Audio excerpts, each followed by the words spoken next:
But everybody knows this. I don't know if he knows it, but now he will because I guess he's on hold, getting ready to come here and join the show as part of Old Spice. I want him as a Jet. I want him as a New York Jet, number 4 overall. I just love the way he plays. And by the way, so does every defensive coordinator in the NFL that was talking about him when I was walking into the building for the defensive back workout. That's what everyone was talking about, defensive back workout. They want this guy. Half of them weren't saying his name because they think that the walls have ears at the combine. But I have eyes, and I know what the Jets need, and they need Sauce Gardner. And he's joining me here now on the Rich Eisen Show, courtesy of Old Spice. How you doing, Sauce Gardner? Man, I'm great. How you doing? I'm better for talking to you. I'm not lying. Hey, man, it's a blessing to be here talking to you, man. Big fan. Let's get to it. Who have you been meeting with at the combine and throughout this entire process, Sauce Gardner? I can't even remember. That's a great question. Well, throughout this process, I didn't talk to a lot of people. You know, I didn't talk to the Texans. Mm-hmm. You know, I didn't talk to the Jets. Yes. You know, your favorite team. Yes. Yes. You know, I talked to the Giants. Okay. I talked to a lot of teams. Okay. You know, but yeah, I feel like they pressing, like they like me a lot. What do you mean they press? What do you mean? Like they like me a lot. You know, I'm not saying like pressing. That probably wasn't the right word to use, but they just express how they like me as a player and as a person. Okay. And how did the Jets express that to you, Sauce? Let's get right to it. It's like they all express it the same way. You know, it's not like recruiting where they have their different ways of trying to get you to come there.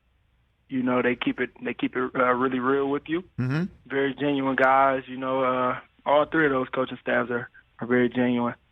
You know, yeah. Okay, so now I don't want to say too much, man. I don't want to look, Sauce. This is all about making sure you wind up a New York Jet. I'm not going to lie. So, because this has got to happen. Because to me, when you are in a division that has just added Tyreek Hill to it, and there's already Stephon Diggs and Gabriel Davis, and of course the Patriots have got Devontae Parker now.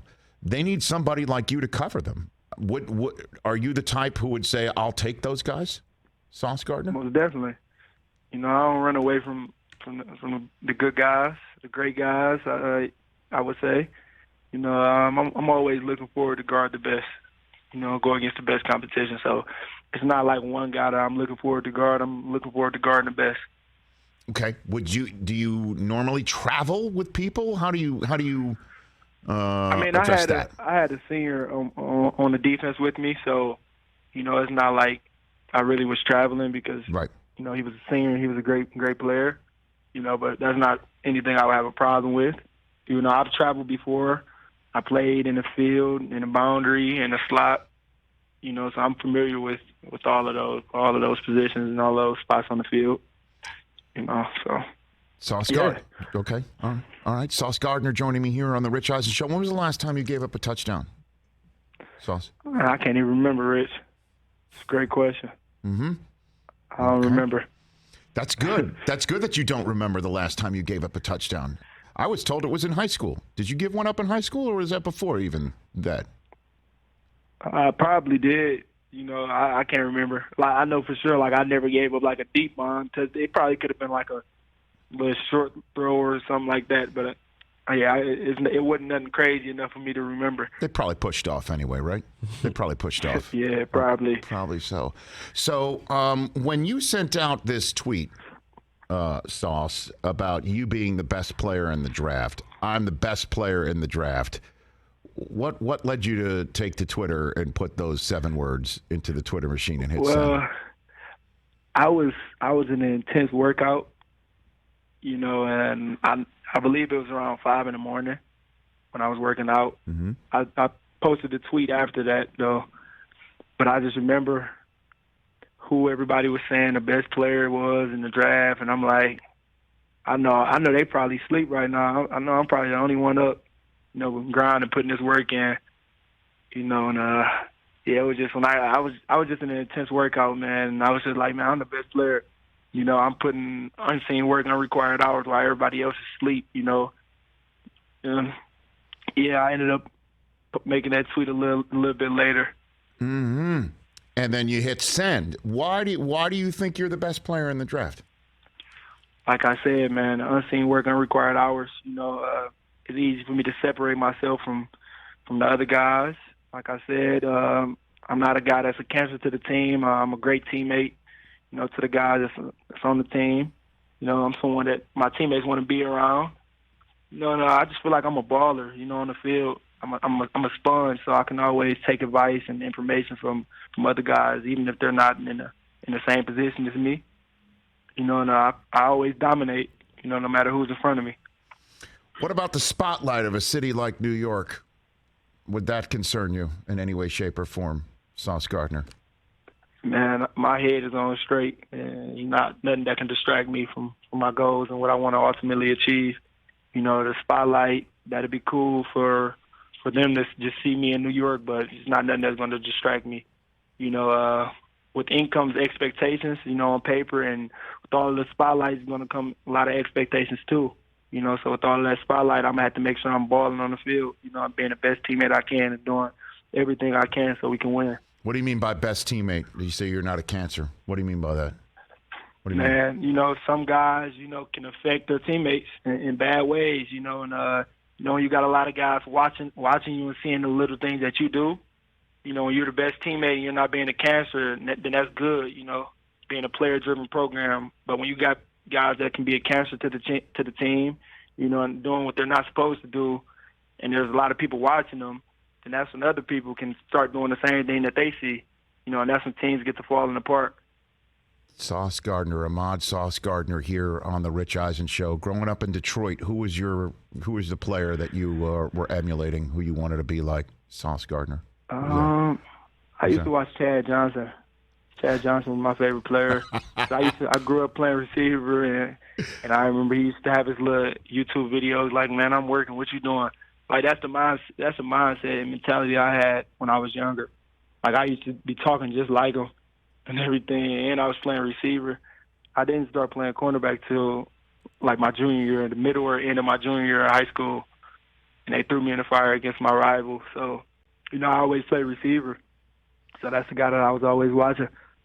So being thrown in the fire, it's interesting because Luke Fickell told a story when he was on the show a couple of weeks ago, Sauce Gardner, about that he and the rest of the staff thought that you were potentially too green, too young to be thrown into a game, and then you were forced in due to circumstances against Central Florida, and you picked one off, and they're like, okay, he can play. That's what he told us. Do you remember that game? Yeah, I do for sure. I just feel like it's all God. I pray everything I prayed for, I got it. And I don't take it for granted. Like I came in high school 5'8", 130 or something like that. I prayed for a growth spurt, got the growth spurt. I was praying that I could, be able to make a change so we can win. When I was in high school, they threw me in there, at corner. Got to college, I was 6 foot. I want to say probably 6 foot 6'1", and I was about 150 something. They had plans on redshirting me, but I was just always making plays in camp. And I was praying like, God, I'm making plays, this, and that. Next thing you know, threw me in the fire in UCF game. And even though I wasn't playing as much at first, like in the first couple games, I was always watching a lot of film, outside of being at the school and watching it together with my coach and teammates. So when I caught that pick, we was actually in cover 3, but, I had a whole bunch of film study that I was watching by myself and knew, like, if I'm bailing and playing off, they're going to sit it down. So I trusted my gut. I was young, so I had room to make mistakes. That's how the coaches felt, but I never wanted to make mistakes. I just wanted to play fast. So, I prepared a lot. I trusted my gut and went and made a play. Yeah, Coach Fickell and Marcus Freeman, now at Notre Dame, both told me separately that when they met you, refused to call you Sauce. They said, I'm going to call you Ahmad, and then they wound up calling you Sauce. It's funny how that works out, huh, Sauce? Yeah, man. Coach Fick, he still don't call me Sauce. He said he'll do it when I get drafted. I really don't. So like Thursday night, you're gonna call him Thursday night? You're gonna call him Thursday night and say? Actually, he gonna be here on Thursday night. Okay. So best believe after I hear my name called, I'm gonna be looking forward to it. For sure. He not leaving Vegas without calling me Sauce.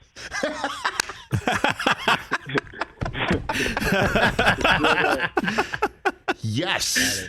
Yes. Okay. I like that. So, for those who may not know, what is the origin of the nickname Sauce? Man, it was a thing when I was younger. You know, I was about 6 years old.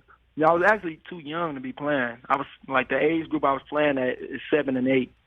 You know, so I was too young. Mm-hmm. And I just remember it was after a game or after a scrimmage or something like that. And Coach Ted, he was my little league coach. He just told me, man, your new name, A1 Sauce Sweet Pea Gardner.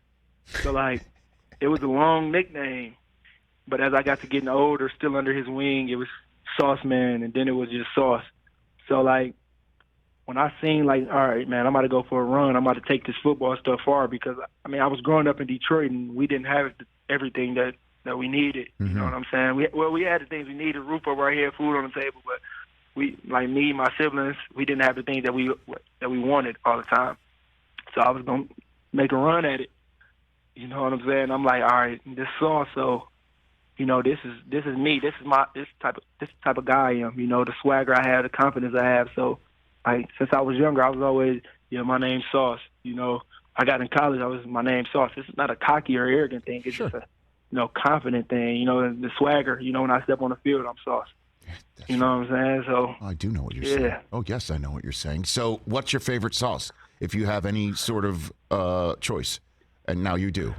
What's your favorite sauce? I like all the sauces, man. You know, when your name's Sauce, you gotta like all of them. You know, I like Sweet Baby Ray's barbecue sauce. Yeah. Okay. I feel like you could put it on everything. Okay. All right. You know, so what about like Italian sauce? Anything that sauce? You like that sauce? You like any? What about? I guess I don't know. I guess it's all kinds of sauce out there. Apple. There's different sauces. What do you think?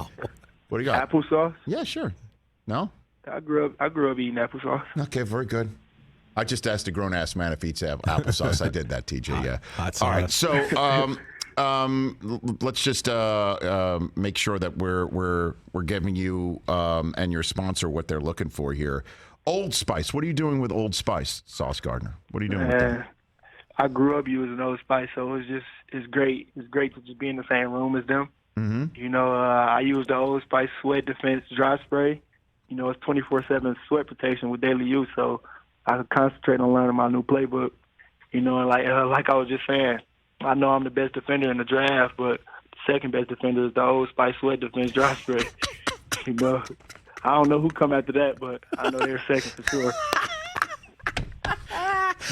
Okay, I love it. All right, last question for you here, okay? Because I'm a diehard Jet fan, and I want you. I want you at 4. And I don't want to get you in any trouble here, and I want to make sure you're going to the right spot. But here's the deal. Jets fans, we are emotionally scarred people, Sauce, okay? We're emotionally scarred people. The trapdoor always opens up. There's a phrase that's said all the time in New York City, same old Jets.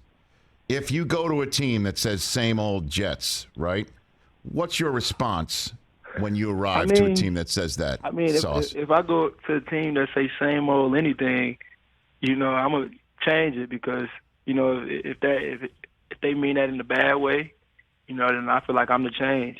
You know, I'm the person that's going to do everything, any and everything, so that way we can win and turn the program around.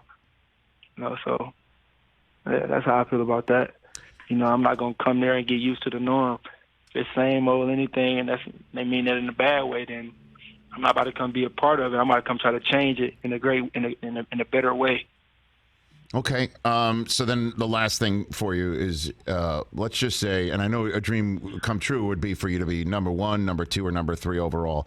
If you are, in fact, drafted by any team other than the Jets before the Jets choose, would it be a problem if I came up and made sure the commissioner did not hand you that jersey, that I intercepted you and sent you back to the green room and reversed the choice and say this cannot happen? Would that be awkward? Would that be a problem? I don't know, man. It might be a little awkward. Okay. It might be a little awkward, man. Just look out for a guy. Hold on. That's what you were thinking about doing, huh? Oh, yes. Oh, I'm known for running in a suit. So I will be suited and booted, and I will be running, even though I'm like about half mile away. I will be running. So look out for me. Have your head on a swivel, but also know if there is a green jersey handed to you, 4th overall on Thursday night, Rich Eisen will be very, very happy. And so will a bunch of Jet fans. I hope that happens, Sauce. Yes, sir. Okay? Yes, sir. What a pleasure meeting you. Let's make this more often, regardless of where you go. I'm looking forward to watching you ball out in the NFL. Yes, sir. I appreciate that for sure. Thanks for calling, Sauce Gardner. Look for my call again. I am Sauce Gardner on Twitter, at Sauce Gardner on Instagram, part of Old Spice right here on The Rich Eisen Show. That's Sauce Gardner, everybody. Hey, you watched all the way to the end. Thanks for that. Watch more right here.